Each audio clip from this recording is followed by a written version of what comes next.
Bonjour à tous, les usagers de l'hôpital de Lons-le-Saunier en appellent aux candidats au municipal. Vendredi, les usagers du groupement hospitalier du territoire Jura Sud ont envoyé une lettre ouverte pour inciter les candidats à s'emparer de plusieurs enjeux. Des associations comme l'ADMD sont aussi parmi les signataires.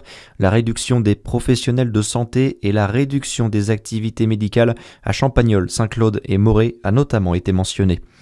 Le procès de Sabrina Boulzas et Christelle Balou se poursuit aux assises de Côte-d'Or. Les deux femmes, mère et fille, comparaissent depuis lundi pour meurtre et tentative de meurtre sur deux nouveau-nés en 2020 dans un appartement de Longwy.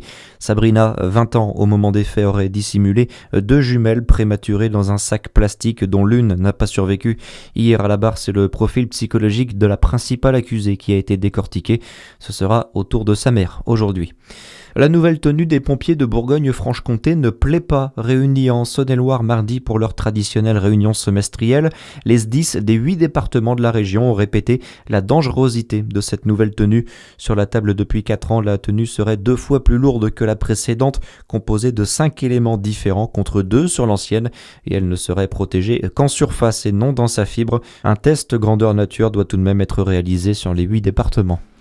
En Saône-et-Loire, les vols d'hélicoptères militaires se poursuivent sur le secteur d'Autun. Pas de panique, il ne s'agit que d'un exercice prévu de longue date. Le premier régiment d'hélicoptères de combat est actuellement en exercice au lycée militaire d'Autun. Une nouvelle manœuvre a notamment eu lieu hier soir en nocturne. L'actualité, c'est aussi la guerre au Moyen-Orient qui s'intensifie. Ce matin, des explosions ont été entendues à Jérusalem après une nouvelle série de frappes iraniennes. Au large du Koweït, un pétrolier a été touché par une explosion. Dans ce contexte, les prix de l'énergie explosent et cela inquiète beaucoup les petites entreprises qui ont déjà dû faire face à un phénomène similaire au début de la guerre en Ukraine. Certaines avaient été très durement touchées.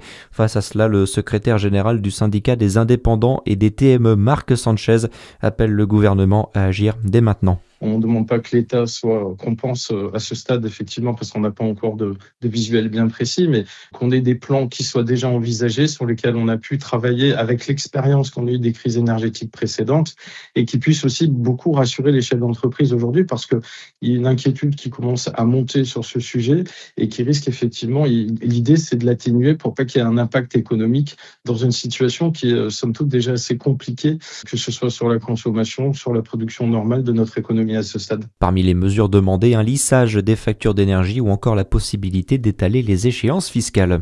Et puis la douche froide pour Marseille. L'OM a été battu par Toulouse au tir au but hier soir en quart de finale de la Coupe de France après un score 2-2. Même chose pour Nice qui s'est aussi qualifié au tir au but après un 0-0 contre Lorient. Très bonne journée à tous. À suivre, c'est votre météo sur Fréquence Plus.